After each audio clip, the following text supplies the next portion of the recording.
Alright, time for a new take on the whole video essay thing. Hopefully just speaking more freely about it will make it sound more natural and less eggheady, and will not get me shouted down for making this bold statement. I think that anime, modern anime, is inherently perverse, and I'm not sure that's a good thing. In fact, I'm pretty positive it ain't. Not for just what it says about society, but for what it says about the art form. The most popular shows have always been things that are built around the male gaze. Throughout history, that's just a fact. And that's just because the bulk of anime is marketed towards teenage boys and loser men. It's easy to sell something with boobs in. And that used to be called fan service. That was just an aspect of the show that helped sell the show and then help sell products of the show. And it could range from anywhere from mild to extreme. A lot of it is easily quite forgettable, apart from when it gets super weird. Like, you forget how pervy moments of Dragon Ball are till you go back and watch them now. It's just a bit off. It's important to note that fan service has always been a part of this genre. Evangelion is one of the best, most influential animes of all time, but it's also got a lot of skin-tight clothes on teenage girls. And on a teenage boy, to be fair. But no one likes Shinji, so that doesn't count. Evangelion is a rich textual examination of the human soul. It's an excuse to use cool-ass robot fights to symbolize depression. But every female character in that show is sexualized. It is full of the male gaze.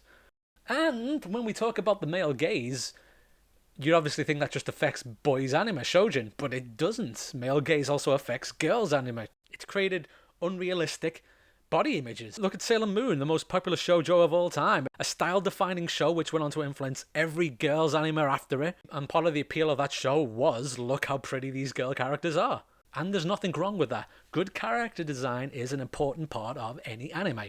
And those shows that do have a lot of fan service in them, you're going to say, so what? Who does it hurt? It doesn't stop you from enjoying the show. What are you complaining about? Well, I'm glad you asked, because frankly, I think we've taken things too far. There are two shows that I would like to cite for this argument, and one of them links back to Sailor Moon, unfortunately. Gushing Over Magical Girls. A show in which your plain Jane protagonist gets magic girl superpowers against her will, and then uses them to dom the superheroes that she admires. This is one of those shows that I saw on a list of trash anime way back when and thought, there's no way that the premise that they're explaining in this video can be what the actual show is about. And yeah, man, it is. After seeing one episode of this show, I had to watch more. And not because I was invested in the plot, and definitely not because I found any of it titillating. I was curious. I wanted to know how they would get a whole series out of this premise. And let me tell you how they did it. By exploring a new kink every episode. Now, that was enough for me to say this is not my cup of tea. But it was also enough to really make me interested to see where this show would go. Because honestly, I wanted to know what they could get away with. And it turns out they can get away with a lot. Like, stuff that I can't show on YouTube without it getting flagged, because this show is basically a hentai. Gushing Over Magical Girls is admittedly a unique premise. It's not the first time the magical girl genre has been deconstructed, if that is in fact what they're doing here. But it definitely is the first time that softcore fetish porn operating under the guise of deconstruction has become a mainstream anime talking point. I say mainstream anime, but there's a reason why this isn't on Netflix or Prime or Crunchyroll or any of the big boys. As I've talked about in other videos, the point of harem anime is to offer the viewer a selection of ladies to fantasize over and pick a favourite of. And there's always one that's on the young side. Gushing Over Magical Girls has one that is on the really young side, man. And who's that for? You know who that's for, and it's not fucking on. It angers me how much we let slide in this genre, it really does. If someone who didn't know anything about anime watched one episode of Gushing Over Magical Girls, they'd be like, fetishization aside, there's some sexual assault stuff in here, guys. I don't know if they got away with this because in some weird TV executive board in Japan, they don't consider two girls going at it intercourse, but there's a lot of girls going at it in this. And there's not much of concern around it. I try to see what other people get out of this, and I really don't. And if your argument is just, hey, let me enjoy what I want to enjoy, that's fine, that's cool. But my argument is that this is going to be systematic of a larger problem that we're going to have going forwards. Which leads me to talking about this show. Don't Toy With Me, Miss Nagatoro is apparently a romantic comedy in which a high school girl starts hanging around a lonely loser teenage male she refers to exclusively as senpai and bullies him. Now, there are two ways to read that synopsis. One is it's about a girl expressing her feelings in an admittedly unhealthy way but an amusing premise, And the other is that this is a show about a dom that finds her sub. Let me reiterate for, I don't know, the fifth time of this video, I'm not a prude. You do you, fictional characters. You get off on what gets you off, real life viewers. But this show finally brings me to the crux of my argument and why we need to pull back on the sexualization of anime. Gushing over magical girls, as fucking weird as it is obviously a fantasy. Don't Toy With Me Miss Nagatoro is dangerous because the young impressionable anime fan that stumbles across it and the older weeb who's spent so much time online that they've detached themselves from reality are going to think that this kind of thing happens. And it presents the audience with this weird idea that maybe the cute girl in class will be drawn towards the weird socially inept outsider. And not to shit on your biscuits, boys, but that's just not going to happen. The show is so detached from reality that all the other male characters in it don't have a face. That's how unimportant they are. Male self-inserts in anime has always been a huge problem, and we see why in shows like this. And even if we look past the whole what this says about society thing, we focus on this as a story, the rom of this rom-com is non-existent. Nagatoro randomly starts picking on this one guy in the library, and at some point, feelings develop, I guess. I watched 2 seasons of this to find that moment when that happens, when they talk about their feelings, and all I got was the most thinly veiled explorations of weird fetish porn. It's not like you can't have your ecchi show with boobs and kinks and also not have a narrative romance arc. My Dress Up Darling has a lively, confident, attractive female protagonist that attaches her emotional wagon to an outsider oddball. I'm not putting this series on a pedestal or anything because, long story short, it is just a selection of how do my boobs look in their scenes. But you do get a sense of developing feelings between the two characters. There's a really nice scene when the male protag talks about the nature of beauty, and it shows you that you can have fan service anime that still has a romance plot. Don't Toy With Me doesn't do that. It doesn't have a romance plot, it has a porno one. There's a much longer edit of this video where I just list all the shows that exist now that are just look at the animated boobs and here's a kind of softcore romance plot to keep it going. If you look at the 90s rom-coms, you're gonna see a hell of a difference. And this isn't to say every show needs to be as depth as his and her circumstances, but there should be something outside of the wacky premise and the chance that you might see some underboob to keep you watching this show, right? Right? And at the same time, to argue with myself here, I recently went back and started watching the original Rama one half from the late 80s, early 90s. And man, there's a lot of boob in that. And that's such a shame with Rama because it is a great premise, it's a lot of fun. The romance story is super thin, but still is a good driving element of it. And it is a show that before going back to look at it now in 2020, whatever, I would have recommended. But now in 2020, whatever, yeah, I don't think we need it. The remake is really good, and that still uses boob, but hopefully there'll be less of the boob-centric story bathhouse scenes going forward, and we'll get rid of that one character we all want to get rid of. You know who. Outside of what these kind of fanservice shows say about the people watching them, my biggest concern is the high levels of fanservice that are starting to seep into animes that has no place being in. Last year I discovered Laid Back Camp, and that show is my jam. It's my calm place, it's my serenity. It has no major stakes, it has no big drama, it's so relaxing. And in that series, they go to some bathhouses. Now, being an elder weeb, I've seen enough anime to know that beach episodes and bathhouse scenes and natural springs are always going to be where you get the most jiggle jiggle. And of all the stuff I've seen, I think this is probably the most tastefully done. I could have done without it, but I could also let it slide. But my point is, I shouldn't have to say that. I shouldn't be watching this perfectly innocent, wholesome show about nature and then have to have teenage titty in my face. I was looking to scratch that Yuri Camp itch once I finished the show, and someone on Reddit suggested encouragements of the climb. The first series of which is 3-minute episodes about teenage girls walking up mountains. And in this 3-minute show about teenage girls who just want to walk up hills, we get a shower scene. Who is that for? The audience for this show is obviously teenage girls hanging out, weirdos like me that just want to watch cartoons and relax. At what point do we intersect and say, let's put a shower scene in there? I know cynically the reason why that scene was in there, it was to help draw a male demographic and sell merchandise and grow viewership and yada yada yada, but it was completely unnecessary. Okay, summation, I want to stop talking now and you probably want to stop listening, so let's get to the end of this. I know we're never going to live in a world without fan service in anime. I know it's in good shows too. Dan is a fucking great show. I think it comes straight up to the line of was that necessary a lot of times, but still I can look past those elements because it is such an engaging show. Do I expect every anime to incorporate fan service into the plot in a natural way that weaponizes it to the point of making it one of our hero's core goals, like in Chainsaw Man? No, I don't. I'd like to, but I realize that that takes a level of skill that a lot of these studios don't have the time and or patience to do.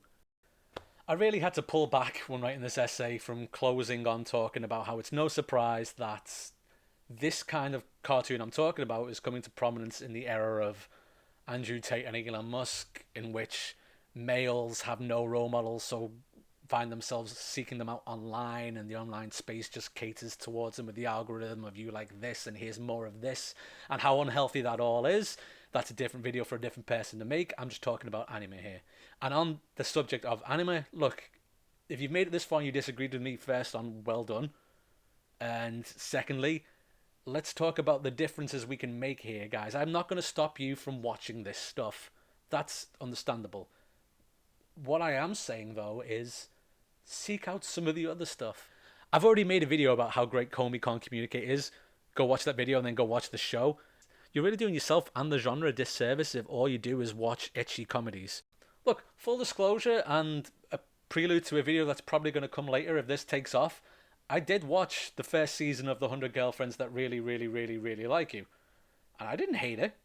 I came to have a lot of problems with it, but I understand the appeal. I don't think it's the greatest thing ever made. I don't need to watch the second series, but we'll talk about that again. What I'm saying to you guys is it's a big world out there. Focus on some of the other good stuff. Okay, so after months of editing, way too long editing, I'm finally at the end point of this video where I reached the conclusion in the edits. I'm putting it together, and I kind of have to make this addendum. So the whole conclusion was, hey guys, watch other stuff. I love slice of life things. There's the calm slice of life genre I forget the name of. There's the music slice of life genre that I'm really enjoying. Like, I watched Bocchi the Rock, and I was like, this is fucking fantastic. Why isn't everyone talking about this? So, as you do when you finish it, I get into the fan community and I look it up on Reddit. And on Reddit, the fan community is pretty focused on, look at the hot girls in Bocchi Rock, who are preteens, 15, 14-year-olds, if that. Nothing about that show suggests anything about the male gaze. It's all completely different to what we've been talking about in the video so far. There's no beach episodes. There's no trying on bra scenes like there was in the walk-in show. There's no friggin' shower scenes. It's about a girl who just really is socially awkward and wants to become famous at playing guitar. So why is the fan community so focused on the booby aspect of it? The booby aspect, he says, so scientifically. The answer to that is what we've been talking about in this video. It's the 80% of the market is horny people. I struggle to say horny teenage boys because there's a lot of ladies into Bocchi Rock as well. Cool, great, yeah. But again, we're talking about a fun, heartwarming show full of great music that's all about getting over obstacles and hurdles in life, and you're boiling it down to this fan servicey look at the breasts of these teenage characters. Why are we doing this? Another thing I've wanted to talk about, because I've watched it since, is Dangers of the Heart. Dangers in My Heart. Let me check that. Yeah, Dangers in My Heart, which I saw people suggesting, and I did not watch for a long time because the description was it's about a weirdo teenage boy who wants to murder the hot girl in his class, and they end up doing a will they won't they. How does that work? In what universe does that make sense as a premise? But I watched it, the first 3 episodes or so, very trepidatiously, not really enjoying it, to be honest with you, feeling really uncomfortable. It almost seemed like it was going to be like a setup or a satire of the genre, because all the tropes were in there so soon and she was not responding to any of them, so it was going to be like, oh, she knows that this guy's trying to impress her, but swung the other way with it. And I'll admit it grew on me. It did win me over in the long run. I was invested in this teenage kid's relationship, and part of that was because I understood what they were going for. As much as I'd like to talk about how I enjoyed that show, there are still a lot of icky problems with it. It's Dangers of the Heart is about stripping it down to the subtext, maturity. It's growing up, dealing with feelings, dealing with emotions. So your man there wants to kill this girl. Not really. He thinks he wants to kill her because he's a social outcast, and this is how he's dealing with what turns out to be an anger towards not getting into a top tier school. He's just misplaced that anger on the popular people because he thinks life's going so super swimmingly for them, and it kind of is for her. But one of the things that really draws him to our female protagonist is her maturity, and he admires her for having her mindset on her goals and working towards them. But this is really why I'm doing an addendum here, because you could have made all these points with a 14-year-old girl that looked like a 14-year-old girl. This character does not look like a 14-year-old girl, and that's not done to serve the story. It's a detriment to the story. It's done to sell tickets, if you get me. They've fetishized the idea of being attractive to a 14-year-old by giving her the body of a 20-year-old. It's ridiculous. The proportions are crazy. It swings you right out of the reality of the thing. Not just the reality of the thing, of the sentiments of the thing. The difference between the male and female leads is so off-puttingly creepy. At some point you just have to wonder, is this someone's kink? And an anime I forgot to mention that I definitely should have when talking about My Dress Up Darling, Smile Down the Runway, which is essentially the same plot, but instead of wanting to be a cosplay model, she wants to be a model, but she's too short, oh no.